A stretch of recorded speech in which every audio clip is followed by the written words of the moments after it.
right, thank you all for joining us today. I'm pleased to be joined by the Minister of Energy and Minerals, Brian Jean, Minister of Environment and Protected Areas, Rebecca Schultz, Mark Plamondon, who is Executive Director of Alberta's Industrial Heartland, and Joy Romero, who is Vice President of Technology and Innovation at CNRL. We've got a lot of exciting ground to cover today, but before we begin on our two announcements, I'd like to just say that I'm looking forward to leading Alberta's delegation at COP28 in Dubai. We have a great opportunity to share Alberta's story with the world, and we will be doing so with pride and with conviction. We will be joined by over 100 Alberta delegates, helping to promote that Alberta is ready and willing to be a world leader in innovation and emissions reduction.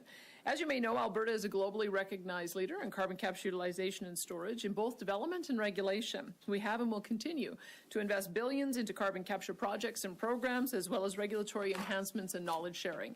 And Alberta is busy proving that CCUS works at scale with the potential to become a powerful tool for building carbon neutral economies.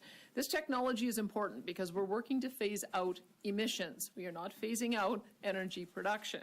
In fact, all reasonable forecasts show that Alberta is set to remain a leader in energy production and carbon capture utilization and storage for decades. Our oil and gas sector is primed for success in the industries of the future, and our government understands the importance of innovation, of research, and of Alberta's entrepreneurial spirit. We're doing the work to show the world that CCUS is an important part of the solution. That's why I'm proud to announce the Alberta Carbon Capture Incentive Program, or ACIP. This new program will further support Alberta's position as a world leader in CCUS technology, while also helping major industries in the province cut emissions and grow the economy. It's been modeled after our highly successful Alberta Petrochemical Incentive Program, and will provide a grant of 12% for new eligible capital costs in order to help industries reduce their emissions by incorporating CCUS into their operations. We estimate that over the next decade, these incentives will support as much as $35 billion in new investment and create thousands of good-paying jobs and other economic benefits across the province. Alberta's ACIP tax credit will build on the federal government's carbon capture utilization and storage investment tax credit. And I think it's important to note that a portion of the funding for ACIP will be accessed from the Technology, Innovation and Emissions Reduction Fund, which is the TIER fund, which is fully funded by industry payments for greenhouse gas emissions. The simple fact is this: CCUS works, and advancing this technology is critical to the future of our energy industry and to the new industries that we're attracting to Alberta. By continuing to invest in CCUS technology and adoption now, we are ensuring that Alberta continues to lead the world in the critical work of reducing emissions. We are committed to doing our part to create practical solutions to the global emissions problem, but we also want to ensure the world understands that the words Alberta and energy will continue to be linked for generations. Our success shows that we can have a thriving energy sector, cut emissions, and hit our targets, which leads me to our second announcement. We have been a leader in methane emissions monitoring and reduction for years now, and I'm proud to say that Alberta has achieved our methane emission reduction target years ahead of schedule. And how have we been able to do this? Because we are working with industry to adopt policies and regulations that work and deliver results, and Minister Schultz will have more to say about that shortly. There is a global energy transition underway, and Alberta is going to lead it. That is the message that I will be taking to Dubai. We have a plan to move our province forward, and it shows how we're putting the pieces in place to make sure that there is a real difference in emissions reduction and energy security. And now I am quite pleased to invite Minister Brian Jean forward to give you more details about ACIP. Minister Jean.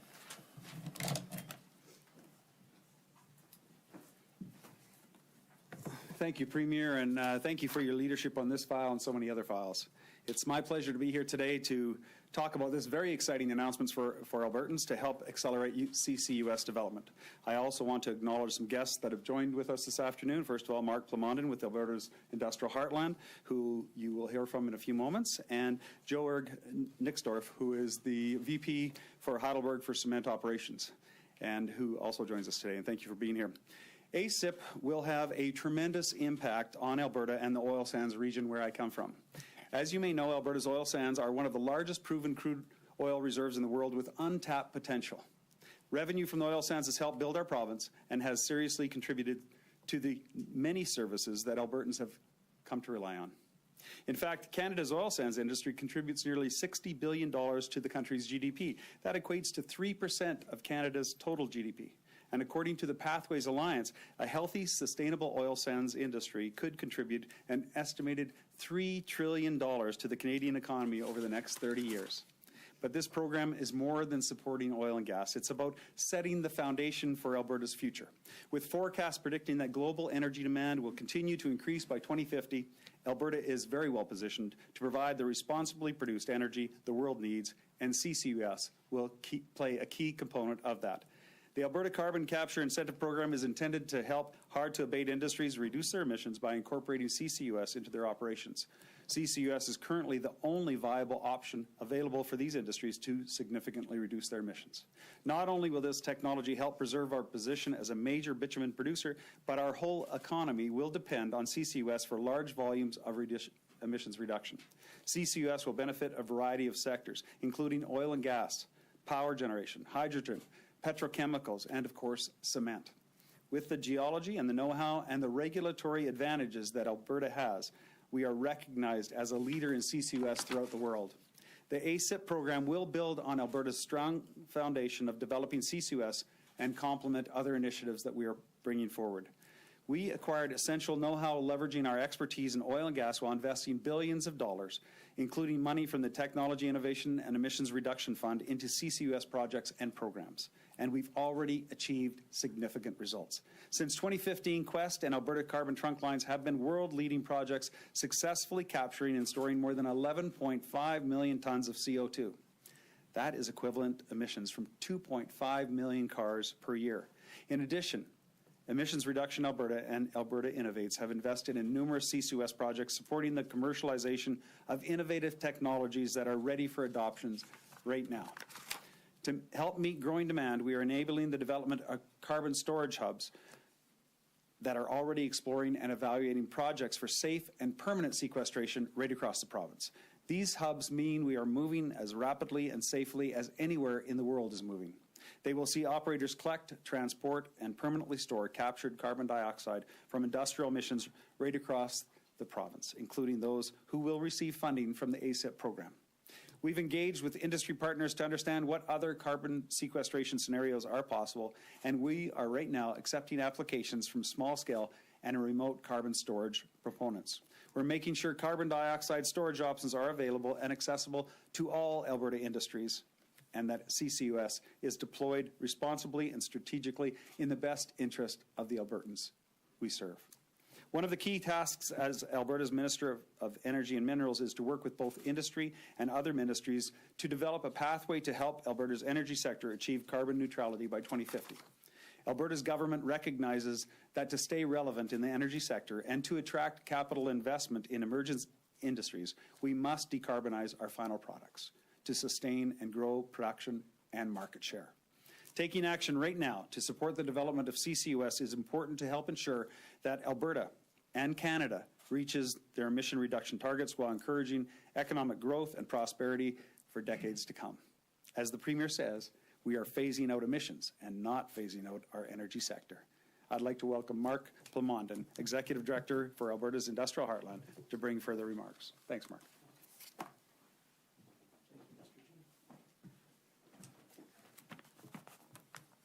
Good afternoon, everybody. I am extremely pleased and honored to be here today. I would like to express my appreciation and gratitude to Premier Smith, Minister Jean, Minister Schultz, and the Government of Alberta for their leadership on this very important incentive program. Now, carbon capture, utilization, and storage, or CCUS, is an integral part of large-scale value-add energy projects as the world is looking for low-cost, low-carbon products. Now, our association, Alberta's Industrial Heartland Association, we travel the world marketing Alberta and the Industrial Heartland. We work with companies as they look to advance their next capital project. And you can't have a conversation today on a major value-add energy project without talking about competitiveness and carbon management.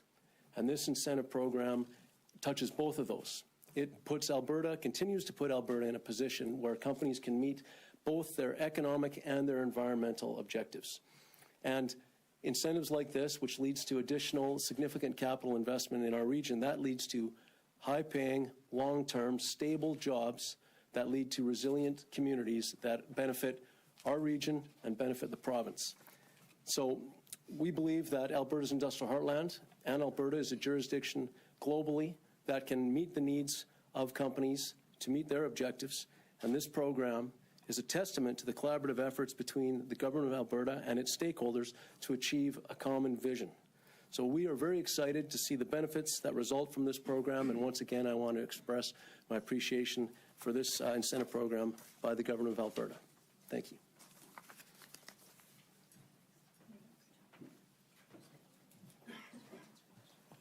Right, such an exciting day, and good afternoon, everybody. Funded in part through TIER, Alberta's new ACIP program demonstrates that we are serious about reducing emissions and also meeting global energy demand for generations to come. Industry is working to reduce emissions, and one way to do that, of course, is through CCUS and other technologies. We are already leaders in this area, and that is why carbon capture and storage is a key part of our emissions reduction and energy development plan. As Minister Jean said, using CCUS, we can proudly say we've already safely sequestered and effectively stored over 11.5 million tons of CO2. But CCUS isn't the only area where Alberta is leading the way. I'm so pleased to announce today that Alberta has officially hit its methane emissions reduction target years ahead of schedule. As some of you may know, Alberta has long been a global leader when it comes to measuring and reducing methane emissions. We were the first oil and gas producing jurisdiction to put requirements on emissions from flaring. That started in the early 1990s. And we were the first province in Canada to set a methane emissions target for the oil and gas sector. Our approach is now an international best practice. Over the years, we've received national and international awards for this work. Now, new data released today shows that we've successfully reduced methane emissions from the oil and gas sector by 45% since 2014. While the federal government has never actually hit an emissions target they've set, Alberta has done it, and we've done it ahead of schedule. Over the last few years, Alberta's Baseline Reduction Opportunities Program has reviewed almost 15,000 well sites and facilities across our province. Innovative programs like this have helped review sites, reduce methane emissions where possible. This includes improved leak detection and repair programs and, of course, upgrading equipment. When issues were identified, our methane technology implementation program has taken action, generating over 16.6 million tons of CO2 emissions reductions. I also want to thank Joy Romero, Executive Advisor at CNRL, who is standing here with us today, representing one of Canada's largest energy companies on the ground doing this necessary work. CNRL is an example of industry launching programs that reduced emissions through creativity, technology, and innovation. For instance, using enhanced sensors and converting over 1,000 pneumatic injection pumps to solar configurations. This is a perfect example of the entrepreneurial and innovative spirit Albertans and our industries are known for. This milestone was accomplished through collaboration with industry and a province-led approach that is not only more effective, it's also cheaper than what Ottawa would have put in place. The Alberta approach saved industry upwards of $600 million compared to the proposed federal mandates. Now, we did it our way, and it worked. We will continue to build on that momentum. Having reached this target, we'll be working with industry and experts on what's to come next. From methane to electricity to carbon capture and storage, we are leading the way by working with industry. That is what our emissions reduction and energy development plan is all about. It is about reducing emissions and growing our economy, driving innovation without capping production, capturing CO2 while keeping furnaces running, energy affordable, and our economy strong. We are world leaders, and we will continue to lead the way for decades to come. Thank you so much, and we're happy to take any questions that you might have. Great, thank you. We'll now take some questions. Can I see a show of hands for those with questions in the room? Premier. And, sorry, Graham, we're going to start off with Darcy here in the back. Well, Graham, you got to run. Do you want to jump in? Okay, no, I appreciate that. Premier, I'm looking at these two announcements that are linked, I guess, the CCS announcement and also your trip to COP28. Of course, CCS is going to be really important for your blue hydrogen plans. Yeah. So this COP28 is going to be focused a lot on fossil fuels and reducing emissions. Mm-hmm. Is this a marketing trip for you, though, to go there? And the world's looking at reducing fossil fuels for you to go there and try and sell investing in Alberta's fossil fuels when it comes to things like blue hydrogen. Well, I can tell you that we made the decision as a government last year to go and participate in COP27. And I was really encouraged by the report that I got back from our environment minister about when she told the Alberta story, how people were listening and they were excited about it.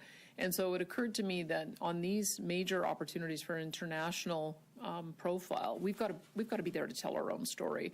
So this is why we are going. Not only am I going this year, but so is our new Environment and Protected Areas Minister, Rebecca Schultz. There's lots that we're going to be talking about. I'll be on a panel, for instance, talking not only about carbon capture, utilization and storage, carbon markets, but also about our Alberta Indigenous Opportunities Corporation, which we are very, very proud of, and we've also increased the amount that we're supporting there.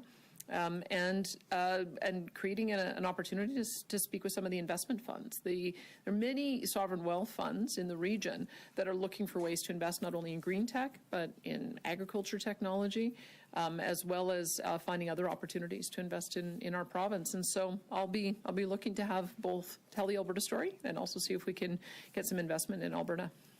You're going to go there, so is Stephen Guilbeault, federal minister. You don't always see eye to eye. How's that going to work? You're going to be working against each other? Like, how is that going to work? You're going to go there when you have maybe a different approach to dealing with the problem than he does. It depends very much on Mr. Guilbeault, because we have been very firm in saying that we oppose any kind of arbitrary emissions cap, whether it's on oil and gas emissions or whether it's on methane, that we are aligned and are trying to get alignment around a 2050 emissions reduction target. And I was happy to see that they're finally putting some of the architecture around the carbon capture, utilization and storage proposal, their investment tax credit. That's why we're dovetailing with that. So that's one thing that we can work on together. I'm hoping that Minister Guilbeault sends out a congratulatory press release today about our energy industry's success in reducing emissions and meeting our target early. And I'm hoping that we can find other areas to collaborate on. I have to tell you, I mean, the federal government has been a good collaborator on a lot of these projects, whether it's been with Air Products, whether it's with Dow Chemical. We'll have, of course, more to say about that tomorrow. And those are the kind of things that I think we can partner on. I think we've got good opportunity to collaborate on hydrogen, good opportunity to collaborate on small modular nuclear. So I hope at this conference we can focus on the areas we agree rather than the areas we disagree. Again, it's up to them, because I've been disappointed, as you know, that even though we've told them that net zero power grid is not possible by 2035, that they've continued to persist in pursuing that. They've also indicated that they intend to bring through an emissions cap. They intend to bring through a methane cap. And I just hope that they understand that in cooperative federalism, we have to do these things together. I think the Supreme Court has admonished them twice. I hope that they take the lesson of that. And we'll see what their announcements are over there. But I think there's a lot that we can celebrate together. Thanks, Graham. Yeah, Darcy? Premier Smith, I wanted to get your response to Minister Guilbeault in the House of Commons this morning. He called the sovereignty legislation symbolic. He says you don't take symbolic legislation to court. Just your response to that. Well, he will learn that if he does not back down from his outrageous and unconstitutional targets of 2035, it'll be more than symbolic. We'll proceed with developing our baseload power on natural gas with the best available technology. And we will make sure that, we are able to shield any corporation from any kind of criminal liability, whether that means that we have to de-risk it by being the generator of last resort, or we have to purchase some of those plants so that we operate them ourselves so that we're able to continue on with having a reliable power grid. So this is just the indication that we're moving on this. We're not going to sit and wait while they break the law, drag their feet, make us take them to court, spend years creating economic uncertainty for our investors. We're going to start commissioning those plants now because we need them now. My second question was asked. So. Okay, perfect. And Catherine? Yeah, I didn't hear anything in the announcement about carbon contracts for difference, and I'm wondering why that's not Do you want to talk about that? Thank you so much. Thank you very much for the question. We're cautiously optimistic about the federal government coming to the table on the ITCs and the contract for differences or some similar piece of legislation. And if the federal government comes to the table, this is the largest single investment that the federal government has ever made in Alberta. So we're very excited about it. And we're cautiously optimistic that they'll come forward and support us because they know that this is the best thing to do for Albertans. And second question on the methane reduction, there was just a study published that Alberta's energy has underestimated methane emissions by as much as 50%. Why are you confident that your numbers are right and this study's wrong? You know, I would first of all say that that study, a number of the authors are linked with groups that are fundamentally opposed to our oil and gas industry and want to see it shut down. So I would say we should maybe take that with a grain of salt. When we look at what it takes to measure, we use a top-down and bottom-up approach. We've been a leader in monitoring and measuring methane emissions reduction. We set a target. We've been a leader for a very long time, and now we have hit that target ahead of schedule. So our emissions reduction on methane, 45% since 2014. That is a huge win. We know there's more to do. Industry is optimistic that we can do that. But again, we've taken a very practical approach by working with industry and making sure that we're looking at this from a couple of perspectives. Regulatory, of course, but also incentives for industry to reduce emissions even further. So I'm confident in our numbers.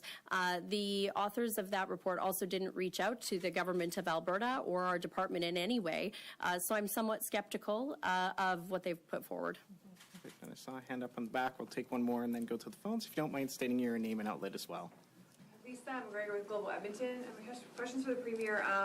You mentioned yesterday around the Sovereignty Act potentially creating a Crown Corporation. Could you elaborate on that and what that could potentially look like?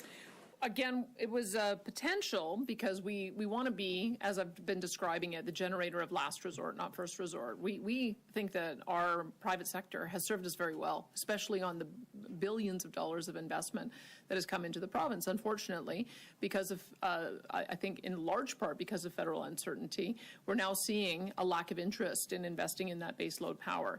And so we have made it very clear to the sector that we want to build more baseload power, natural gas with the best available technology for carbon capture, which right now is about 60% abatement. And we'll see if any come forward wanting to build that, because that's what we'd like. We'd like for it to continue to be private sector led.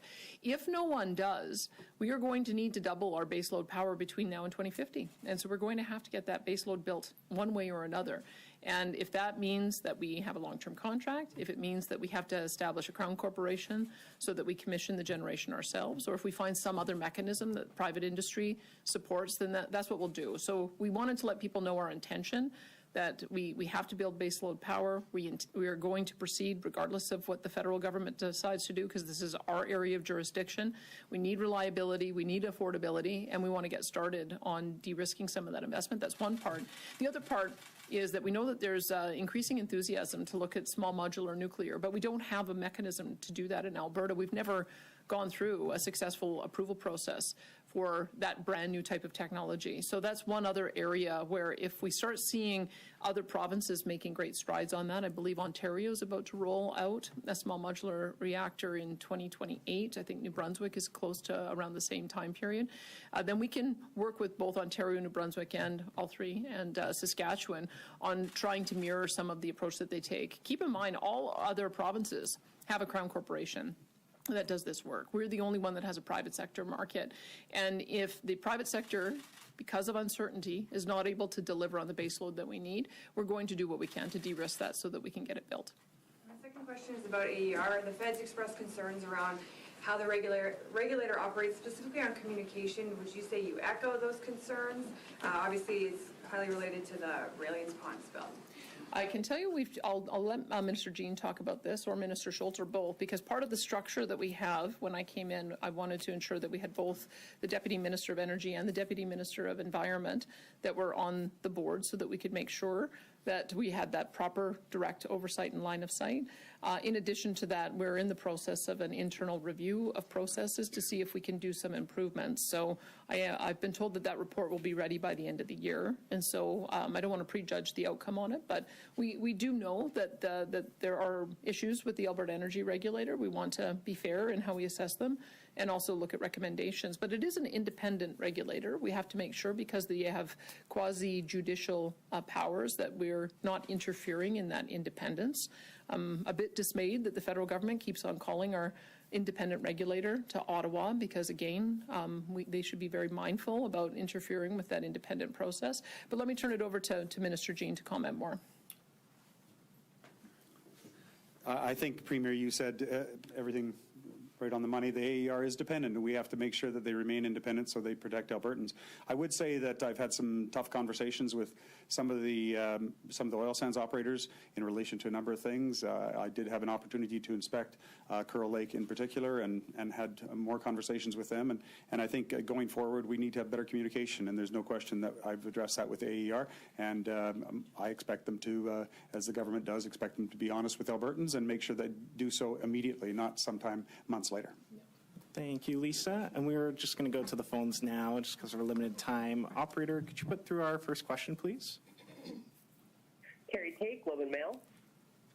Hi, thanks for taking my question. On the carbon capture today, can you give us an idea of the scope of this announcement? How many projects would be funded? How much it will cost the province? How many emissions will be captured? Well, I can tell you that we're anticipating it to be up to about $35 billion worth of potential projects. And that may be an estimate based on what we saw with our Alberta Petrochemical Incentive Program, which has $38 billion worth of projects that have applied. Not all of them have made a final investment decision on that, but that is probably a good indicator. We know, for instance, that the Pathways project, I believe, is already a $16 billion project, and there'd be others that would be of a similar, maybe not quite that large, but also contemplating making a final investment decision with us making this announcement. The cost to government, if it is that high, would be in the order of, I think we're estimating 3.5 to 5.3 billion. And as I mentioned, the TIER program, that's already a program that prices the cost of emissions. That goes into a separate fund. We've been using that for Emissions Reduction Alberta to support individual projects, but we'll be using that to fund a portion of this cost as well. And I think that keeps our commitment to the industry, that as they're paying into a fund to reduce emissions, those dollars are coming back to be able to support emissions reduction. Did either of you want to comment on that? Okay. And a follow-up, Carrie? Yes, thank you. On the Sovereignty Act and the clean electricity regulations, the federal government today indicated that they would not take Alberta to court over the Sovereignty Act. One of the ways that you described the Sovereignty Act was to put the reverse onus on the federal government to take Alberta to court rather than Alberta always having to be the one to take the feds to court. I'm wondering what the federal government's decision to not take Alberta to court, how that plays into the strategy. Well, I'm hoping that we're able to commission a 1,000-megawatt natural gas plant with best available technology for emissions abatement, and that they're not going to interfere with us, because we know that we'll need at least 12,000 megawatts of new power construction between now and 2050. So it will be when we have the actual projects that are being commissioned and put into place and in construction that we'll see if the federal government is willing to work with us on what we've been asking for all along. Let's work together on best available practice, best available technology, and aspire to be carbon neutral by 2050. And if we can get there earlier, we'll get there earlier. I mean, some of our electricity generators have said they can get there by 2045, but all of them have said that 2035 is not possible, those who are in those major producers. And so I think that if that means that the federal government is willing to do what we've asked them all along, which is to work with us on a 2050 target, then I'm encouraged by that. Thank you, Carrie. Operator, could you put through our next caller, please? Sean Polzer, Western Standard. Oh, hello. Thanks for taking my question. At the EPAC meeting last week, Premier Smith indicated that she expected the federal government to do most of the heavy lifting in terms of the incentives and supports for carbon capture. So I'm just wondering specifically, what would you be looking for in any legislation that they would propose, and why has it taken them this long? I mean, I can get Minister Jean to comment on that, but I think with the economic update, they put a little bit more structure around what they've been promising for some time, for a couple of years, that when they release the details around their carbon capture, utilization and storage investment tax credit, it'll be retroactive to January 1st of 2022, and it will be at a level that I believe that they've promised, which is 50% on certain types of projects, and I think 36% on another type of project. And then they also have the contracts for differences. So those are the things that we've been looking for. I think that what we've heard industry has been frustrated by is that they didn't have enough specifics, and I believe that Minister Freeland said that she would deliver those specifics before the end of the year. So from our perspective, I don't think we're asking for too much more, but I better turn it over to Brian Jean just in case he's hearing anything else from industry about something that might be missing. Thank you, Premier. And I think probably Minister Guilbeault is not taking us to court because he's tired of losing. But I would just say to you this, that the beautiful part about this is the Alberta taxpayers are not on the hook unless the federal government actually comes to the table and industry comes to the table. And if truly the federal government keeps the promises that they've made, and they've sent those signals to industry over a period of the last 3 years, then we are going to be in a great situation to have a lot of projects come to Alberta and give us a competitive advantage on many, many industries. And I think the Premier is exactly right on the numbers, but we'll anticipate to see what happens. But it's up to the federal government now. We've removed the barrier. Industry knows what the Alberta government's doing and coming to the table in a big way. And now we just have to make sure that the federal government comes to the table and fulfills the promises they've been making and the signals they've been sending to industry for some 3 years now. Thanks, Minister. And Sean, did you have a follow-up? Yes. Last week, the UN and the EIA put out a report apparently ahead of the COP28 summit where they talked about carbon capture and suggested that it would only abate about up to 5% of global emissions and that it shouldn't be used as a substitute for increasing oil production. So what I'm wondering is how much of an emissions reduction gain are we going to get from these measures, and whether or not, I guess, in the long run, if it's greenwashing or virtue signaling or any of those kinds of things. We are in such a unique position in Alberta because we have immense storage capacity. We already have development of projects that are operating at scale. We've already safely stored 11 megatons of emissions, and we are on the cusp of seeing a great deal more of that. It may well be that other jurisdictions don't enjoy the geology that we have, and so they're not going to be able to use it to the extent that we are. But I can tell you that we have a natural advantage, and if they are right, and I have expressed my skepticism about the IEA's methodologies on doing their calculations, I tend to like to look at the estimations from places like S&P Global, which I think have increasingly more credibility.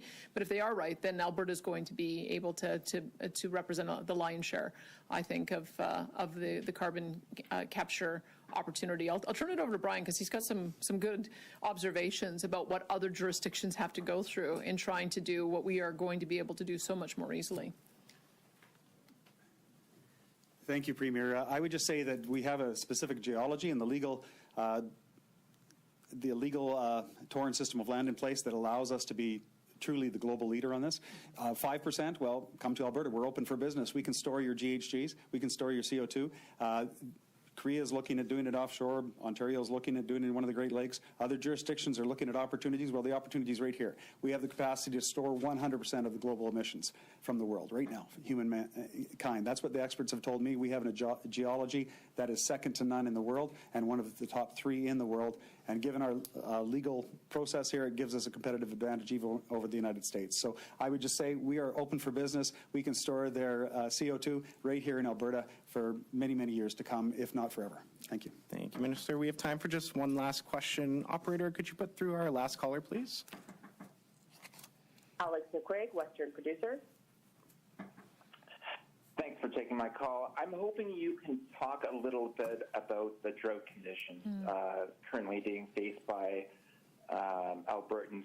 We're in the 4th month of the 4-stage drought. Conditions aren't improving. I understand that both the Ministry of Environment and the Alberta Energy Regulator are involved in the drought management plan. Can you talk a little bit about what that plan is going to entail if conditions continue to get worse? Yeah, I think you saw that we worked with the federal government to come through with a special program to be able to do drought relief, and it's obviously not the optimal solution. We want to make sure that our farmers and ranchers have the water that they need. I'll turn it over to Minister Schultz so she can talk a bit about where we find ourselves with the reservoirs. So that's a great question, and you're exactly right. We have been in the stage 4 situation. Obviously, we know it's been a very dry year, but we're also anticipating El Nino around the world for next year. So if we do not get significant amounts of snow and precipitation, we are certainly predicting that it's going to be another dry year next year. So we are working with municipalities, with our major water license users, with irrigators, and setting up a bit of a working group to address the very urgent needs as we head into next spring and the growing season, of course. We need to make sure that we have a plan in place to address these water shortages, and that all of the water users, so not just the irrigators, but irrigators, ag producers, and municipalities have the water that they need. But then separate from that, we're also looking at a longer-term water use plan. So same folks in those discussions, but looking at the water infrastructure we have, like storage, what are our major priorities, what other opportunities might we have, and how we can better manage water resources in the longer term. So that work is underway. We've been very transparent about this as well. You might have noticed last week we were releasing photos of some of the reservoirs in southern Alberta. What we didn't want is people to come back after the holidays and say, wait, you know, we didn't realize we were in such a serious situation. So we are trying to be proactive about this. More to come, and all of those major water users, they are aware of this work, and we're working on that through the month of December as well to expedite what those plans are going to look like. Did you have a follow-up there, Alex? Yeah. When will that short-term plan be released? As you noted, the mountain snowpack is going to be playing an important role, but that continues. There's nothing positive really with that mountain snowpack currently. So when will that short-term management plan be released publicly? Yeah, I would expect early in the new year. We're just going to get this working group set up right now in the next couple of weeks. We're looking at doing some teletown halls so that all of those major water users are aware of the situation that we find ourselves in, have the ability to provide us with their concerns or feedback. And I would imagine we'd need just some time to pull that together and come up with a plan. So I would say early in the new year, early in the spring. And that's all the time we have for questions today. Thank you very much, everybody. Thank you so much.